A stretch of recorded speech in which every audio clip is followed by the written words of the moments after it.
गुरु महाराज की बड़ी अपार दया कृपा हम सप्रेमियों के ऊपर हुआ कि आज हम सप्रेमी इतने एक जगह इकट्ठे होकर के उस मालिक को, प्रभु को याद कर रहे हैं। ये गुरु महाराज की बहुत बड़ी दया कृपा है। प्रेमियों, गुरु महाराज ने कहा चाहे जो भी मुहूर्त हो, जो भी समय हो, लेकिन जब उस मालिक को याद करने का मौका मिले तो अपने को बहुत बड़ा भाग्यशाली समझना चाहिए। क्योंकि दुनिया में जितने काम हैं, धंधे हैं, सबसे उत्तम काम उस मालिक को याद करना है। और दुनिया में सबसे बुरा काम, दुनिया में सबसे बद काम क्या है? प्रभु को भूलना। तो हम सब प्रेमी इतने इकट्ठे होकर के उस मालिक को याद कर रहे हैं। यह गुरु महाराज की बहुत बड़ी दया कृपा है। नहीं तो प्रेमियों, सुबह से शाम तक आप देखिए, लोग को एक मिनट यानी फुर्सत नहीं है उस प्रभु को, परमात्मा को, ईश्वर को याद करने का। बराबर दिन भर बाहर मुखी होकर के बाहरी चीज के पीछे पड़े रहते हैं।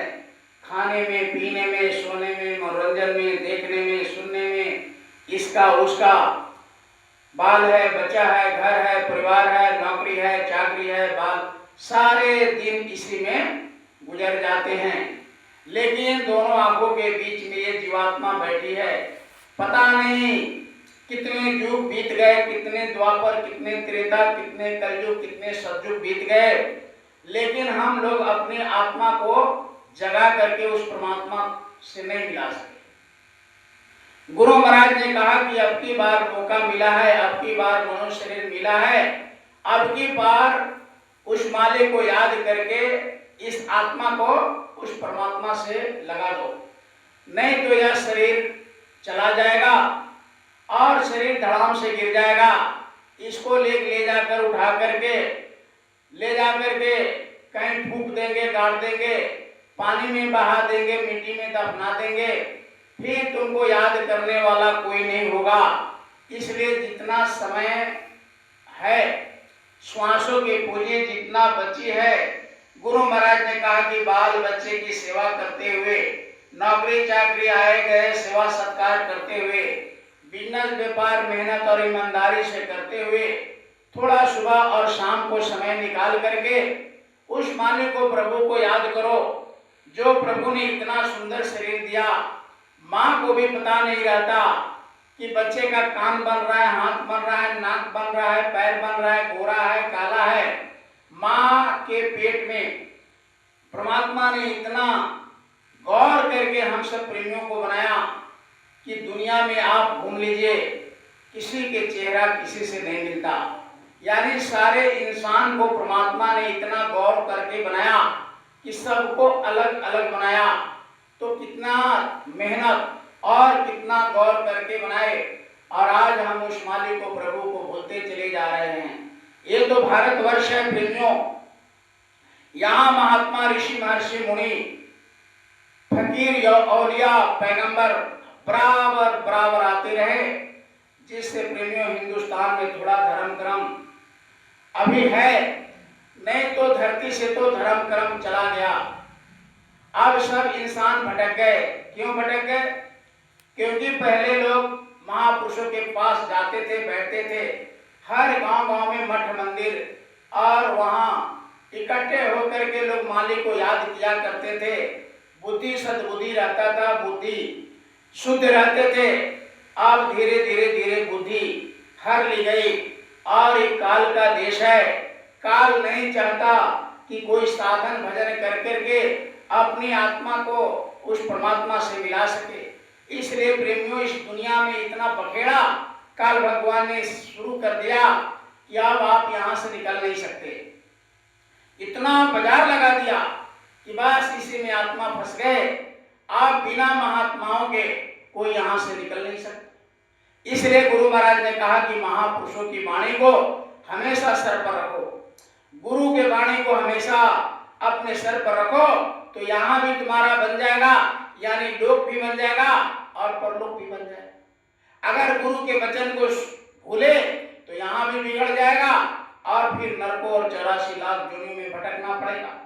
इसलिए बहुत बड़ा सौभाग्य आज हम सब प्रेमियों का है, क्योंकि गुरु महाराज ने कहा कि जितने भी रविवार है, इतवार है, इतवार का सत्संग करते रहो, साप्ताहिक सत्संग। फिर कहा कि पूर्णिमा जब आवे तो सारे काम धंधे को ताक पर रखो और उस दिन बैठ जाओ, मालिक के लिए एक बूंद आंसू चुआओ। जैसे अपने बच्चे के लिए रोते हो, नौकरी चाकरी के लिए रोते हो, उसी तरीके से उस भगवान के लिए, प्रभु के लिए, परमात्मा के लिए, ईश्वर के लिए, खुदा के लिए, गॉड के लिए आप एक बूंद अगर आंसू चुआ दिए तो वह परमात्मा पत्थर नहीं है, वह पिघल जाएगा और आपको दया कृपा कर देंगे। तो गुरु महाराज ने कहा कि थोड़ा सा समय निकाल करके, जैसे पूर्णिमा आवे, पूर्णिमा में बैठ जाओ। जितने भी महात्माओं ने हिंदुस्तान में तीज त्योहार बनाए, उसके पीछे बहुत बड़ा साइंस छुपा है, बहुत बड़ा लॉजिक है, उसके पीछे बहुत बड़ा अध्यात्म छुपा हुआ है।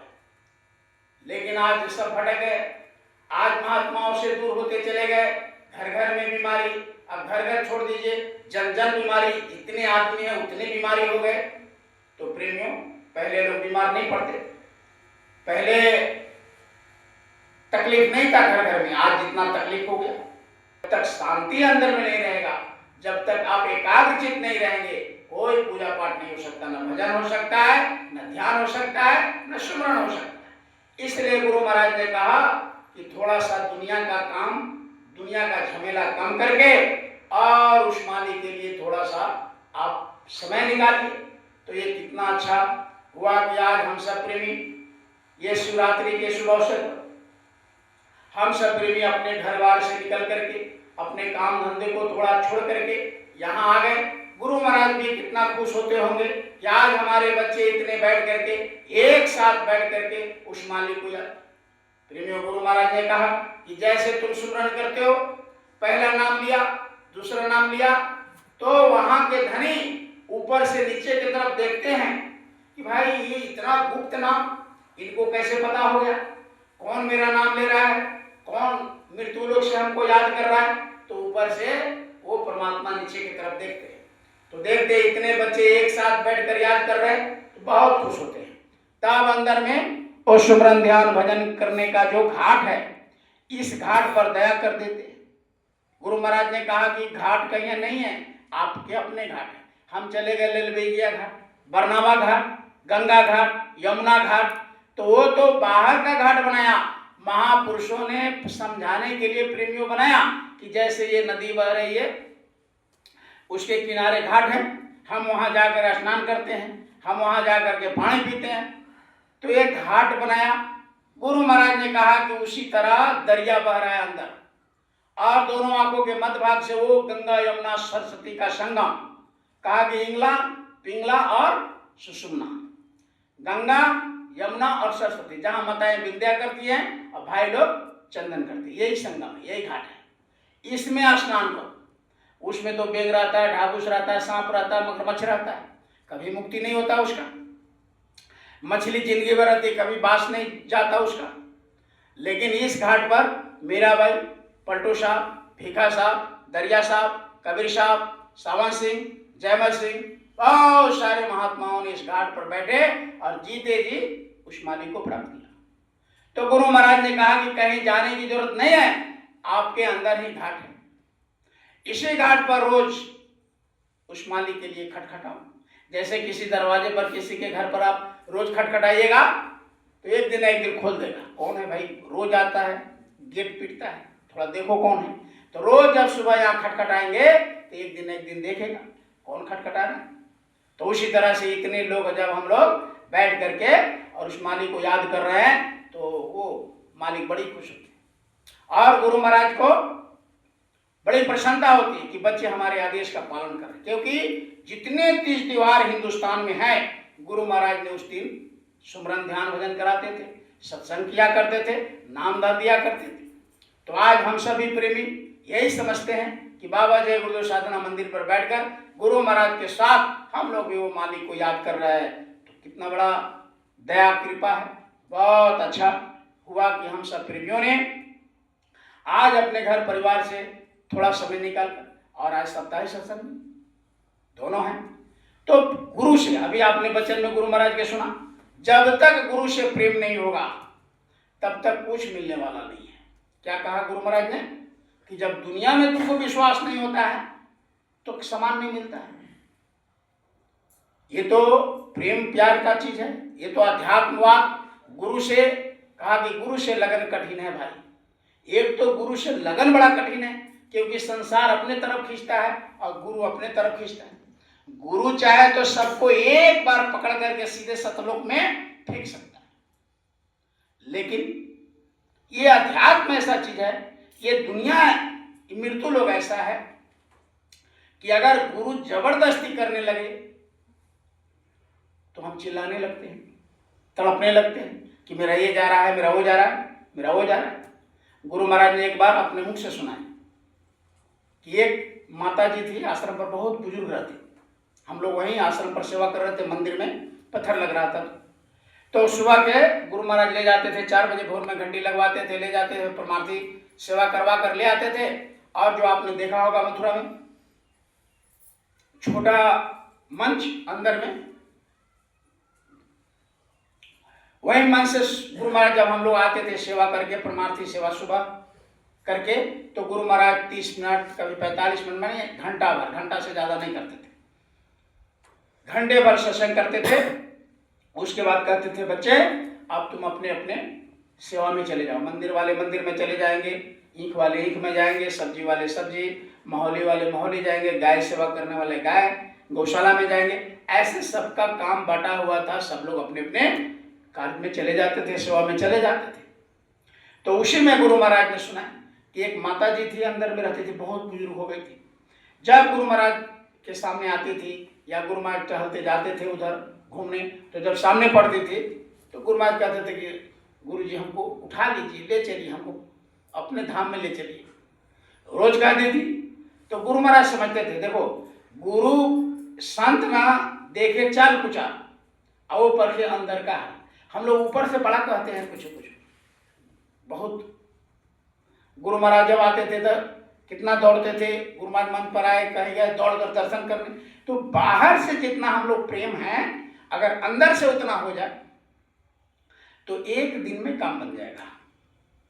तो बुढ़िया रोज कहती थी गुरु महाराज हम बहुत बुजुर्ग हो गए, उठा लीजिए उठा लीजिए। तो एक दिन गुरु महाराज सचमुच बोले, अच्छा चलो, चले गए अभी, चलो चलो अब तुमको ले चलते हैं, तुमको ले चलते। तो कहा कि अच्छा रुक जाइए, थोड़ा जा रहे हैं अंदर में, सबको बता दे कि अब हम गुरु के धाम में जा रहे हैं। तो कहा कि अब तुम जाओगे तो वहाँ फंस जाओ, अभी चलो। तुम रोज चिल्लाते हैं कि हमको दया कर दीजिए, कृपा कर दीजिए, हमको अपने धाम में ले चलिए, तो अब तो चलो, अब कहाँ जा रही है। तो बस आ गए, 2 मिनट में आ गए। तो गुरु महाराज हंसने लगे, कहा कि देखो बुजुर्ग है, अब मरने के कगार पर है, फिर भी उसको चिंता लगा हुआ है, ये कह दे, वो कह दे, फलान कह दे, ठेका। तो कोई जाना ही संसार से नहीं चाहता है। गुरु महाराज कहे कि किसी को जबरदस्ती भजन बना दिया जाए, यानी वो ऐसा चीज है अमृत। अच्छा अभी 5 लाख रुपया बटने लग जाए, कहीं जगह पर ऐलान कर दिया जाए सरकार के द्वारा, 5 लाख रुपया फ्री ऐसे